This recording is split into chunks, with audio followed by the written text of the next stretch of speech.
Selamat pagi, Kamis 5 Mei. Kita melakukan survei lagi. Trip ke Lombok Utara. Lokasinya di Sukadana. Masih jam 6 kurang lebih.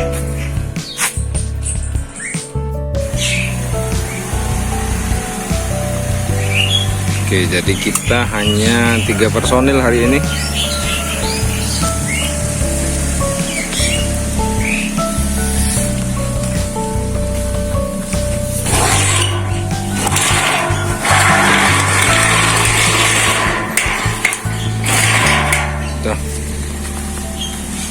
Dear Vlogi, selamat pagi. Assalamualaikum warahmatullahi wabarakatuh. Salam sejahtera bagi kita semua. Jadi ketemu lagi di ini ya, konten kita seperti biasa, kelas luar galaksi. Tujuannya tetap sama, kali ini masih terkait dengan kegiatan pemanfaatan perizinan ruang laut. Jadi berhubung saat ini kita sudah di jalan ternyata ujung-ujungnya kita harus balik lagi ke rumah karena ketinggalan alat vital dalam kegiatan transit, yaitu meteran gulung.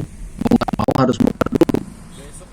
Dan langit dalam kondisi cerah saat ini, seperti kalian lihat ya, dia berpola gumpal-gumpal yang katanya konon adalah merupakan semoga jadi berkah tersendiri bagi para pemancing maupun nelayan, karena ini adalah pertanda musim ikan tuh bisa dipanen.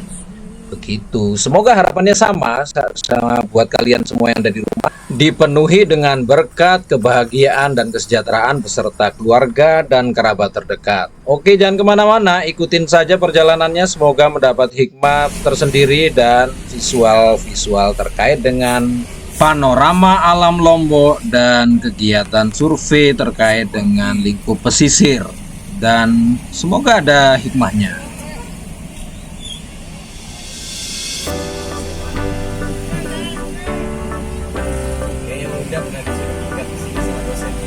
Siapa? Pagi-pagi? Siapa dosennya mungkin? Ada dapat kuliah apa ya?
Yang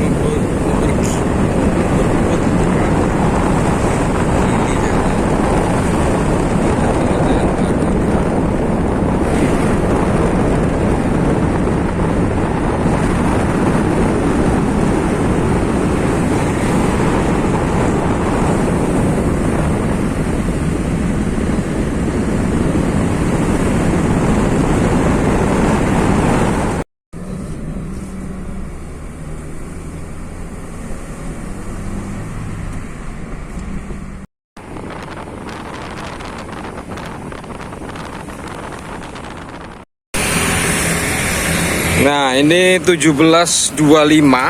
Kita sudah ada di perempatan pemenang. Jadi rencana kita mau cari sarapan dulu sebelum melanjutkan perjalanan ke Sukadana. Di kegiatan survei masih seputar tambak. Nah, ini. Serba jajan.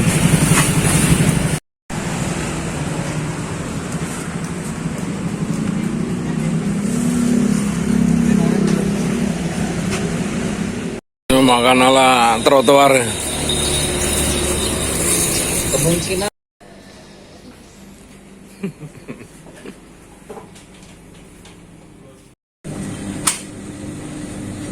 Yang kayak kemarin itu dong itu. Ya, korek boleh satu. Oke, di Pasar Tanjung jam 8.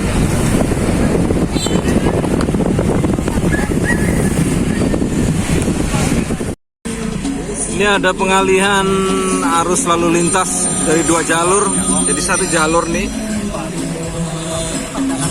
Oh,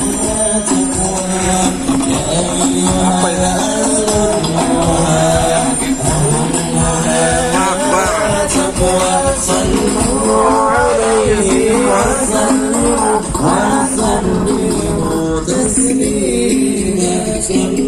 Balik lagi.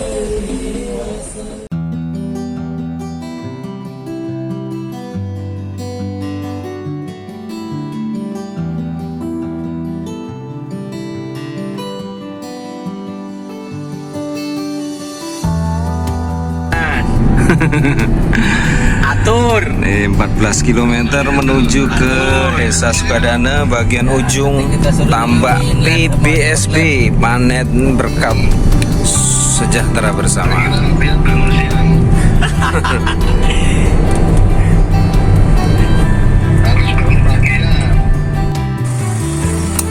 Oke, sekarang sudah jam 8.43, kita sudah tiba di depan dari gerbang perusahaan ini.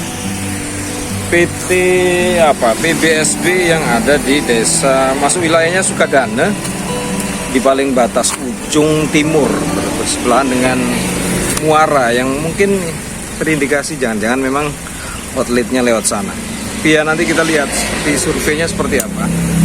Dan hari ini kita menemui Pak siapa? Kontak personnya di sini Pak Edwin. Ya, mobil. Oke, kita sudah masuk lokasinya nih. Keren tambaknya nih.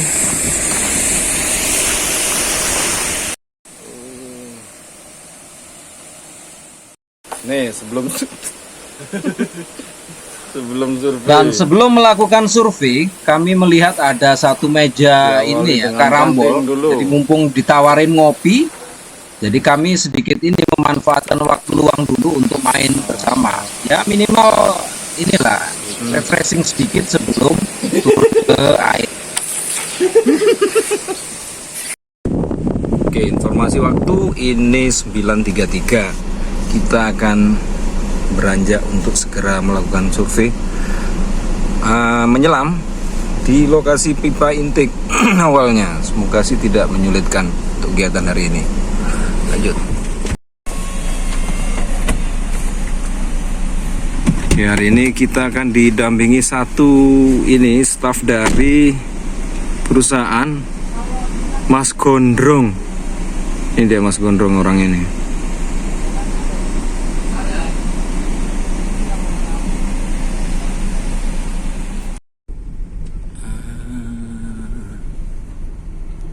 Apa beda anunya tadi? PBSB beda nama. Oh, beda PT ya.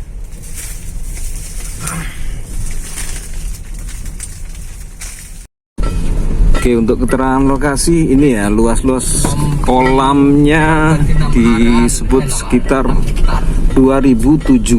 Seluruh kolam itu 6 hektar. 6 hektar, seluruh kolam 6 hektar, per kolam 2.700 atau 27 are luasannya.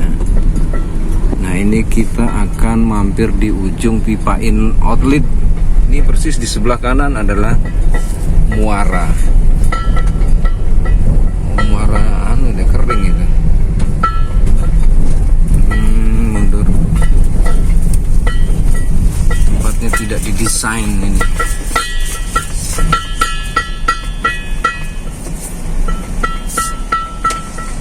Bentar deh, enggak, motor itu dipinggirin dikit. Bisa. Sana ada. Oke, ini pipa inlet. Ini areal IPAL. Gimana Pak Pan? Pakai motor ke sana? Iya, sudah enggak apa-apa. Biar Kita nggak jalan, getong. kesian kok. Ngopol mentok di sini. Kita mundur aja enggak apa? Bisa nih. Oh, enggak apa-apa. Bisa. Ada lubangnya Pak Pan? Parkir lah di situ. Enggak ada lubang. Enggak ada.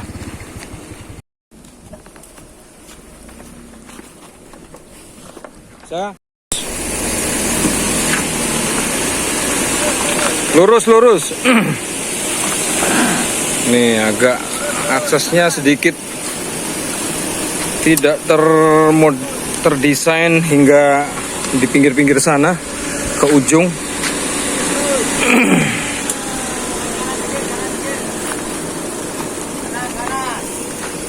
Konon sih ada, cuman berpasir, jadi khawatirnya mobilnya ketanam nanti. Jadi kita parkir sebatas ini, nanti dilanjutkan bawa alat, bawa tabung, terutama pakai motor. Kita jalan ya ke ujung rumah pompa yang ada di sana, pipa intik.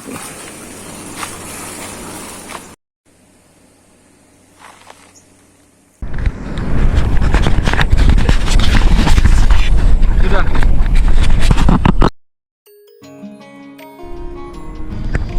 Dan permukaan air saat ini dalam kondisi tenang ya, nggak ada beriak ombak sedikit pun, sangat landai, bagus juga untukannya. Secara kecerahan juga jernih. Akhirnya kita mulai menyusuri arah pipa dari pinggir ya. Tapi yang menjadi permasalahan adalah hanya sebagian saja yang terlihat, makin ke tengah makin tertutup karena kemungkinan ini tertutup oleh gerakan pola arus yang bergerak setiap saat. Dan kini tiba di kedalaman 4 meter, kami menemukan fenomena unik, yaitu sebaran masif dari sekelompok biota-biota kecil, berukuran antara 1 hingga 3 cm. Awalnya bingung identifikasi mereka, tapi prediksi awal saya adalah bunyi babi. Terlihat dari ciri fisik duri-duri halus di sekujur tubuhnya. Dan dari hasil googling memperkuat asumsi itu. Ya, mereka dikenal sebagai sea urchin. Sebagian dari kelompok Echinodermata. Lebih spesifik lagi adalah bulu babi duri pendek, kemungkinan itu. Dan saat ini mereka memasuki fase juvenil atau tahap anakan. Siklus hidupnya juga unik, dari indukan, lalu gamet, zigot, embrio, ada 2 fase, lalu prisma. Selanjutnya tahap periodik larva. Organisme yang disebut sebagai Pluteus, duri tumbuh signifikan dari 4, 6, 8, 11. Baru beralih ke juvenil atau anakan muda ataupun balita. Nah, seperti itu.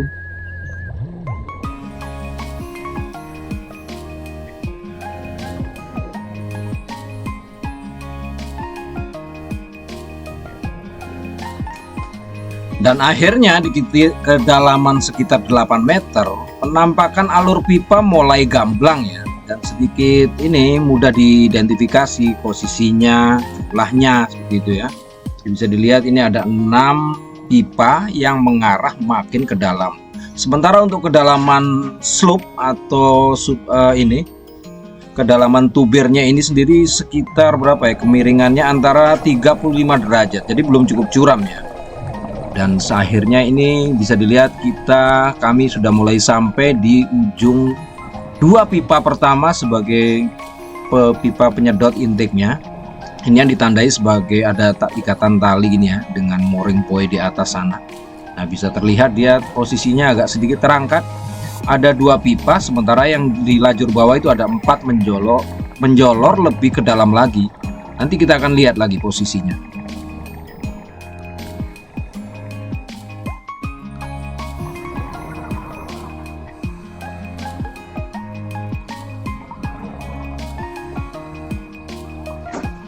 Jadi jelas terlihat ya ada perbedaan jarak antara 4 pipa ujung pipa intik dengan 2 yang di belakangnya. Sekitar berapa itu segmennya? Antara jarak 30 meter lah. Ini ya yang 2 pipa di belakang, di antara yang ini ditandai dengan adanya ikatan dari tali ini, apa namanya, mooring buoy. Selanjutnya setelah memutuskan di posisi yang tepat, kami melakukan ini penggelaran dari meteran transek untuk melakukan pengamatan biota sepanjang di sini. Tapi bisa dilihat ya, dengan kondisi pasir yang dominan seperti ini, hampir bisa dikatakan 98%. Jadi pendataannya tentunya tidak akan serumit dikala kita menemukan substrat dengan tipikal sebaran karang yang cukup luas. Seperti itu.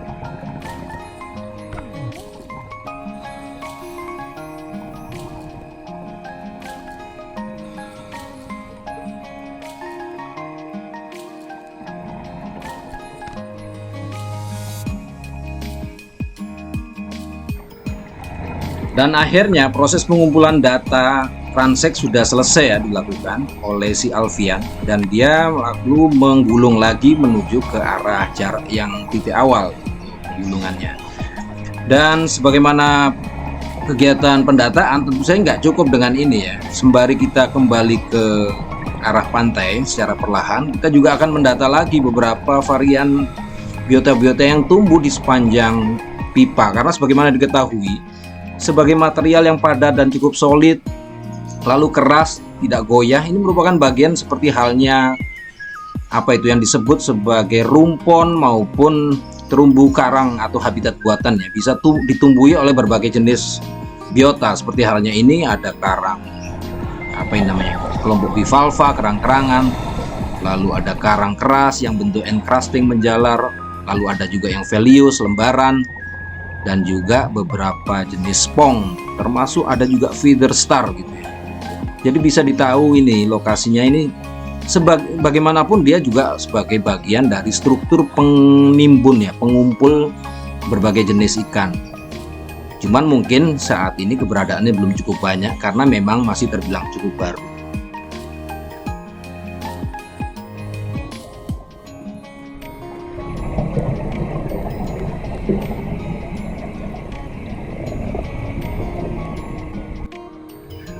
Dan seperti inilah rupa tali-tali pengikat ya yang tertutup oleh timbunan pasir.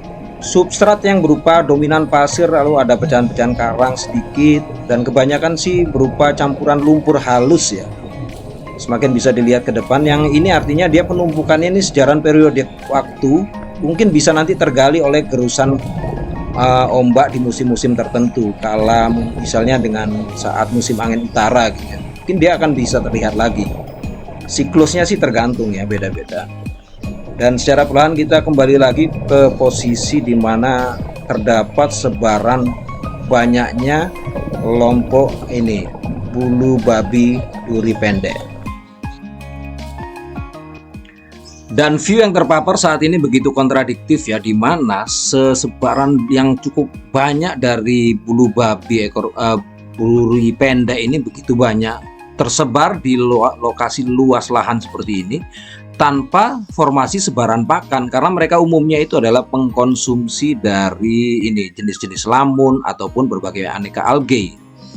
Nah, tapi dengan lahan seperti ini bagaimana? Ya nggak bisa disalahkan karena keberadaan eksistensi mereka hanya bisa terhantar ke satu lokasi itu karena ya hantaran arus-arus air laut gitu ya. Kemana mereka ditempatkan ya di situ keberadaannya dia eksis. Dan kalaupun dia massal tumbuh, itu juga akan menjadi suatu proses, terjadi proses pola makan memakan itu ya, dimana nanti sekelompok ikan target jenis apa itu namanya karnivora akan memburu mereka sebagai pakan utama. Jadi ya seperti itulah hakikatnya kehidupan di bawah laut. Dan semakin bergerak menuju pantai, kian terlihat tumpukan beton-beton pemberat di jalur penempatan struktur pipa, termasuk formasi klem-klem beton yang menggenggam erat di beberapa titik. Pemasangan material ini dilakukan untuk mengamankan posisi pipa agar semakin kokoh dan tidak mudah bergeser ataupun goyah. Kenapa dilakukan? Sebab akumulasi tenaga terjangan ombak memang ada di pinggiran yang paling kuat, sekaligus menandai bahwa penyelaman kita akan segera berakhir.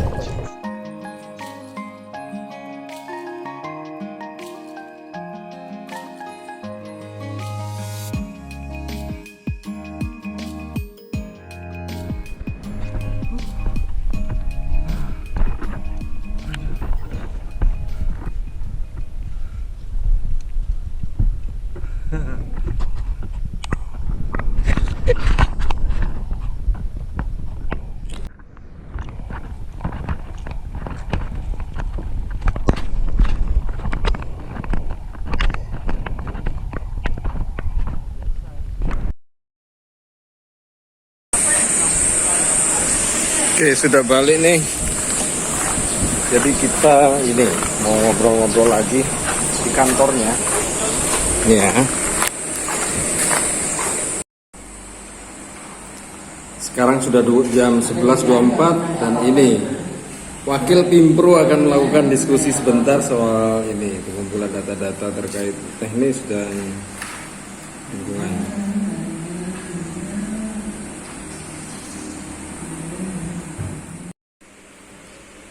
Teman-teman, ini ya salah satu dari dokumen dalam kelengkapan perizinan usaha tambak udang. Jadi yang bisa dilihat di sini ada namanya UKL UPL, upaya pengelolaan dan pemantauan lingkungan hidup yang harus dibekali juga.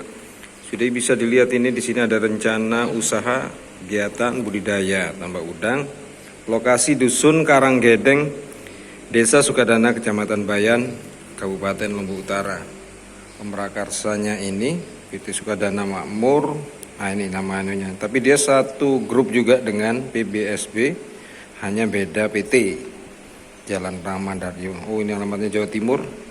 Diterbitkan 2019 dan nih sekarang kita lihat secara gambaran peta dari kegiatan yang tadi kita melakukan penyelaman seperti ini di pintu dari penempatan pipa inletnya, lalu ini outlet. Nah bisa dilihat keterangannya tadi, panjangnya sendiri di sini ada terlalu kecil tulisannya 250 meter, lalu dengan lebar 6. Jadi jika dikalikan tadi berapa? 1.500 ini ya, 1.500 yang artinya dikalikan 1 hektar, skala 1 hektar dia sekitar 15 are, lalu dikalikan lagi dengan perizinannya 18 juta per tahun, jadi nanti dibagi 18 juta dibagi ini luasan lahan ini sekitar berapa kenanya, antara 2 jutaan berapa, dan itu hanya setahun sekali ya. Tapi termasuk juga dengan ini luasan yang ada di wilayah pipa outlet. Jadi kalian bisa bayangkan sendiri dengan hanya garis pantai yang mungkin kita kalau jelajah tadi antara 300 meter antara ujung barat dan ujung timur dan ujung barat. Bayangkan setiap perusahaan yang memanfaatkan pemanfaatan ruang laut harus dilengkapi dengan berkas seperti ini. Nah, kalian bisa lihat sebagai perbandingan kalau di kasus-kasus seperti pagar laut yang memakan wilayah hampir 6 kecamatan, garis 30 terus tanpa izin. Nah, itu waktu dipertanyakan. Gitu ya. Sekedar informasi untuk belajar-belajar aja.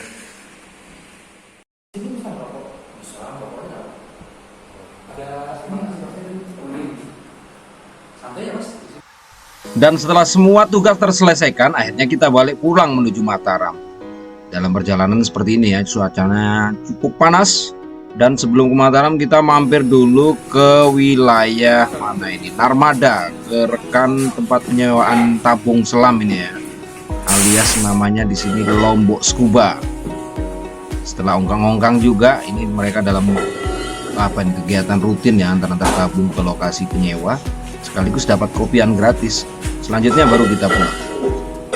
Terus buat bambu belum tempil bambu di sana aja. Ayo bikin yuk. Ayo, ada benang. Mau nambah benang juga nih kepanjangan kayaknya. Kesel aku lihat nih. Aku naik ini. Kalah-kalah aja kok. Bukan kalah, jauh tempat.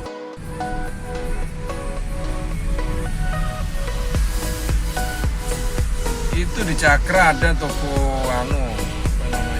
toko benang sudah. Alat-alat jahit itu di situ juga dia jual. Dan akhirnya tibalah kita memasuki kota Tua Ambenan, yang artinya perjalanan ini sudah mencapai titik akhir ya. Dan bisa kalian saksikan ini adalah bagian dari wilayah kecinannya. Sepanjang kiri kanan ini bangunan-bangunan lama yang tergolek dan masih tetap bertahan sampai saat ini. Bisa kalian lihatlah main-main sewaktu kalau sempat. Dan sekaligus kami pamit undur diri. Terima kasih sudah nyimak sejauh ini. Kita ketemu dalam vlog mendatang. Terima kasih sudah nyimak. Assalamualaikum warahmatullahi wabarakatuh.